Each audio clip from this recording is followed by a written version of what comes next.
Hello, everyone, and welcome to the Kauai County Council Roundup. Here we are recapping yesterday's committee meeting of August 6th. My name is Mel Rapozo. I'm the council chair, Vice Chair Kipukai, Kualii. Aloha.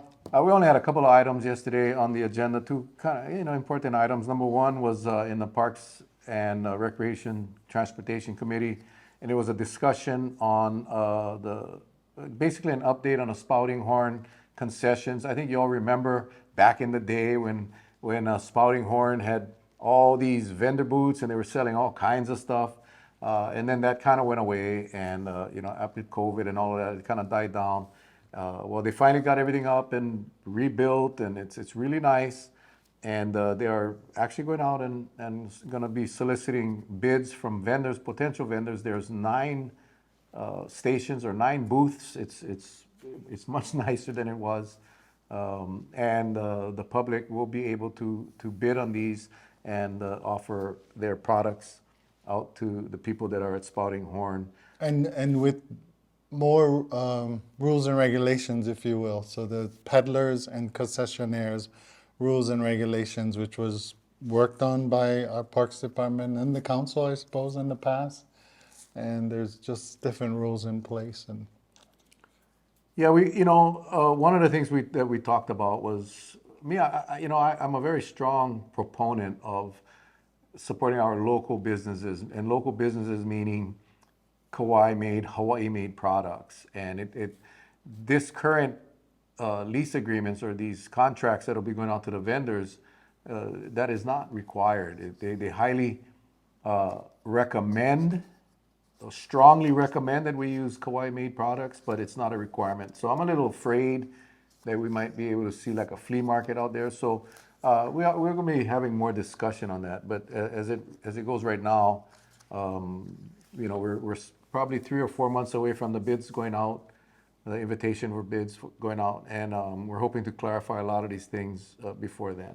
if you remember, we not too long ago had the discussion addressing the marketplace on the North Shore there, and how that brought to light that we needed to address this basically for all of our parks where there might be, pop-up markets, if you will. Now this would be more stationary, right? Because this is there, it has a facility. There's only 8 total stalls for these I'm sorry, vendors. I stand corrected. It used to be 9, it is now down to I'm just 8. looking at the map. Yeah, so- thank you for bringing it Well, up. the reason why it was 9 too was there was that extra unit. Why don't you tell them about that? Yeah, back when Tony Kunimura was the mayor, that was a long time ago, when they had the discussion on allowing concessions at Salt Pond, he made it very clear that he would support it only if there was one booth available for nonprofits. They would be able to sell beverages, water, of course not alcoholic, but water and juice or whatever, and that would, all proceeds would benefit the nonprofit.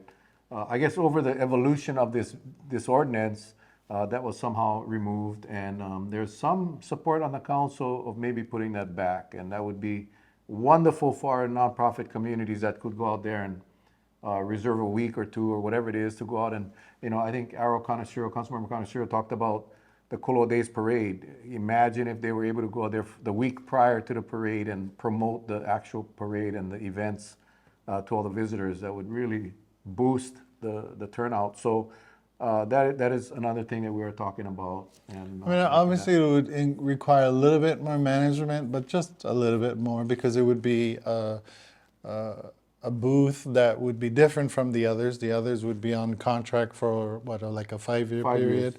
And this could be, changing from week to week or month to month between different nonprofits. So it'll take a little bit more management from the department, but I think it would bring a lot of opportunity for our local nonprofits and, sports leagues, what have you. Yeah, that's my selfish motivation is, with sports organizations like Pop Warner Little League, money's tight now. Yeah. Back in the day, you could do a fundraiser. There's a lot of money floating around that people could use for donations to nonprofits, and it's just difficult to come by now. So the opportunity here too is so real because these vendors, these 8 stalls, are limited, right? They're not selling any food or drink, right? Correct. They're only Correct. selling their products, whether it's their crafts or what have you. So if you've gone to Salt Pond and Potting Horn anytime recently, there's just a bathroom and some fences and a place to go look. So if there's going to be a market area where people are going to be hanging out, somebody selling food and drinks will do well. I tell you right now, if you were selling water today out at Salt Pond, It's I mean at very Spouting Horn, you'd make a fortune because it's hot. It is hot. So yeah, I mean, I was just it was interesting. I think it was a lot of history we talked about on how the evolution of this thing came out. But at the end of the day, we want to provide an experience for our visitors as well as give our local vendors an opportunity to thrive. And you know, it comes with some like you said, Kipukai, some strict conditions. They got to open 7 days a week. There's a time that they can start and what time they got to finish, and that they got to clean up their area every day. It's just it's a lot, and I think the upset bid will be $3,500 a month, so which I believe is very reasonable because the amount of traffic that comes through there. Remember now, when you get visitors come off a bus or out of a rental car and they're going to a site that like a Spouting Horn. They're in the buying mood. And they're definitely in the buying mood. So I think it's a great opportunity. And again, I think we'll have more discussion And the best thing about this all is that we need to get it going. It's sat vacant for a while, so. a long time. Those structures have been up for several years. And again, COVID, the pandemic took a toll. And then once the pandemic was done, it took parks a little while to put together the rules and the regulations. So they're ready to go. And like I said, there's a little bit of things we want to further discuss, and that'll happen in the upcoming months. So yeah, get ready to bid. I'm thinking about you'll give me a space down there, man. That'll be a great job. And in our committee of the whole, we had an update on our wastewater issues. Right now, our wastewater division is going through what is called a National Pollutant Discharge Elimination System Permit, NPDES permit, and that is with the State Department of Health. And that permit is good for a time. We are now in an extension period from our last permit. We got a 1-year extension to file this permit and get approved. In that permit, they are basically asking the state to allow us to discharge our treated sewage into the ocean outside of Lidgate, and it's about 500 or 600 feet offshore. The pipe runs, and that's where the treated sewage goes, and it's supposed to be safe. We received testimony from Surfrider Foundation, who submitted a pretty compelling presentation on what they found and the concerns that they have as it relates to allowing treated sewage, and in some cases, not treated sewage, depending, you know, when certain things happen, flooding or whatever, and we get overcapacity at the facility, and that eventually makes it out to the ocean. I wanted to hear from Public Works, from our wastewater division, on what their plans are and how can we ensure that if we have to discharge this treated sewage, how can we do it in a safe manner? Surfrider Foundation had some very serious concerns about the levels of toxic matter that ends up in the ocean, and really asking the state to take a look deeper into the Wailoa plant to make sure that our processes are safe for the public. As you know, Lidgate is a well-used beach, and 500 feet or 600 feet seems a far way off the shore, but at the end of the day, that stuff has to float somewhere. And I believe that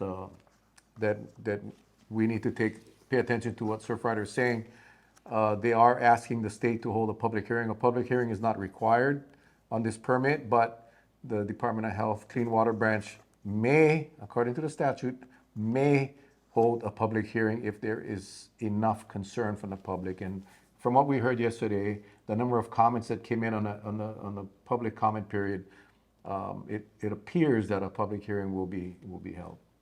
And then the expert testifier from Surfrider, I mean, she shared a lot of information too, and some hopeful too. I mean, she said that really there are technology solutions out there, and that affordable ones too, because we always hear about the enormous costs to replace this wastewater treatment plant and move it Mauka, and how it's critical that we repair what we have now. But we can potentially repair it in a way that improves it with new technology. I think one of them was called membrane or something. You were talking about it too Yeah. because you heard about it or something. Well, I've been working on this for quite a while because this issue has been an issue for many, many, many years. Probably, in fact, one of the testifiers, Dr. Carl Berg, who is That's right. is a scientist, and he came up and he testified that back in 2013, which in fact I was on the council at that time, uh, initiated a study. The county initiated a study on on how do we improve the Wailua plant and to keep it safe with the beach right there. And according to Dr. Berg, the study was done and it was completed in 2015 with a recommendation that we should transfer that or convert that plant and have an injection well system, and the county failed to do it.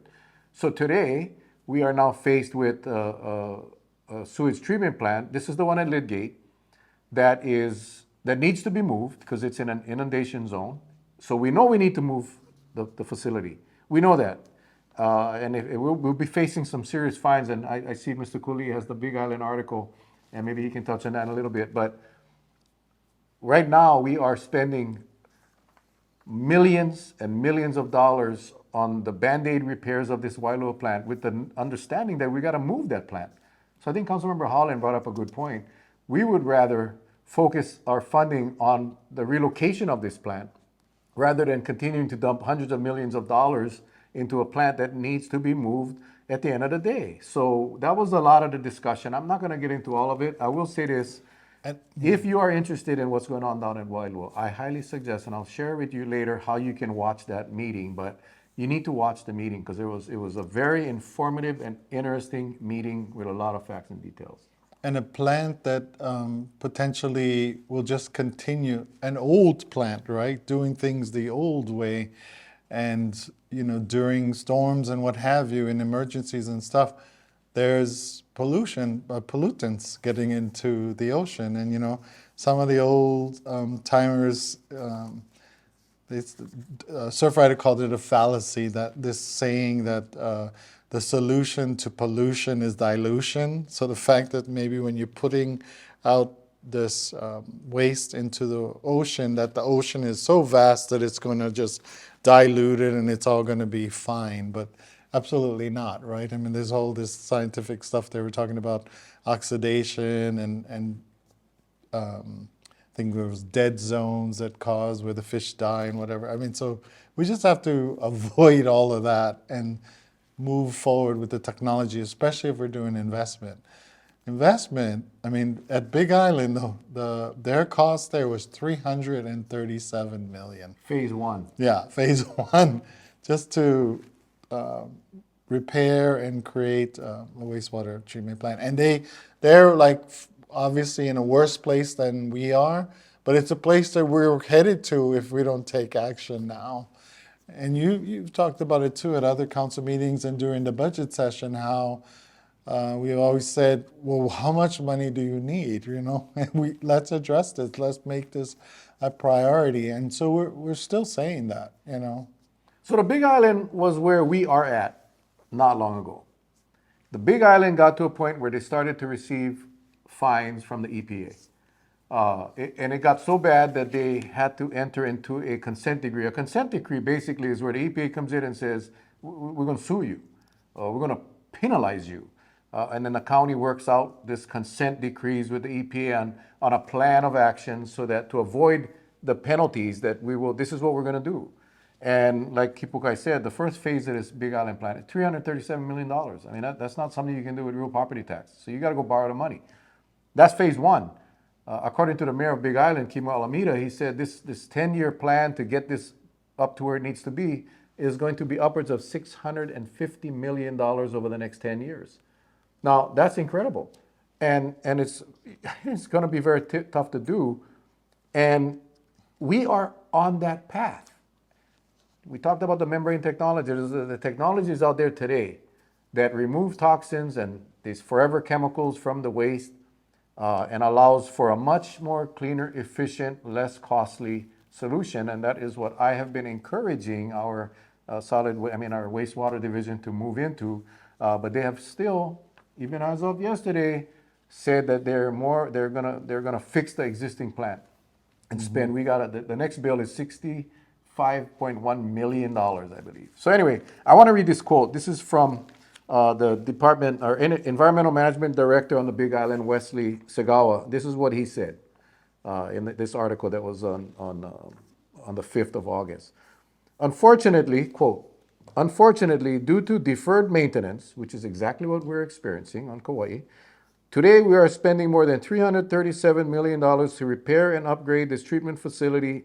It will be a costly lesson for our county, unquote. That is why I said yesterday, is this the path we want to follow? No. So I encourage all of you to watch the meeting because I think you'll be surprised. Yep. I think you'll be surprised. You can watch the meeting. Again, we want to mahalo Ho'ike because Ho'ike is so generous and they accommodate us in addition to actually doing our meetings, filming our meetings and putting our meetings up on the TV. They allow us to come in and do a recap. So they also have a YouTube channel. If you can go on YouTube and search up Ho'ike, if you go to their YouTube channel, you can watch all of our meetings, all of the archived meetings. I recommend you watch yesterday's meeting, August 6th committee meeting. You can always watch it live on Ho'ike as well, on their channel, or you can watch it on our website, www.kauai.gov.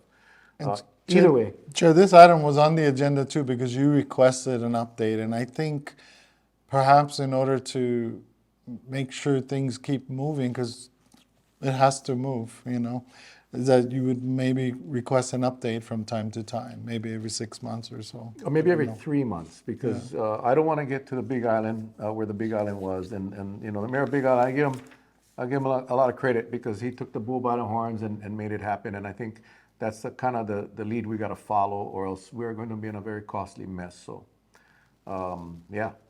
So anyway, again, I want to mahalo Ho'ike for allowing us to do this, and again, if you haven't, go watch it. It'll open your eyes, and I think you guys will be interested in what was discussed. Ho'ike YouTube channel or www.kauai.gov. You can watch all the archive meetings on either one of them. Hit the webcast meeting on the county website, or easiest way and the better quality is on YouTube on the Ho'ike channel. Don't forget to hit the subscribe button and the little button icon, and then you get reminded every time they drop a video. So, anything else? Nope. All right, until next week. We appreciate you guys. Take care. God bless. Aloha. Ahui ho.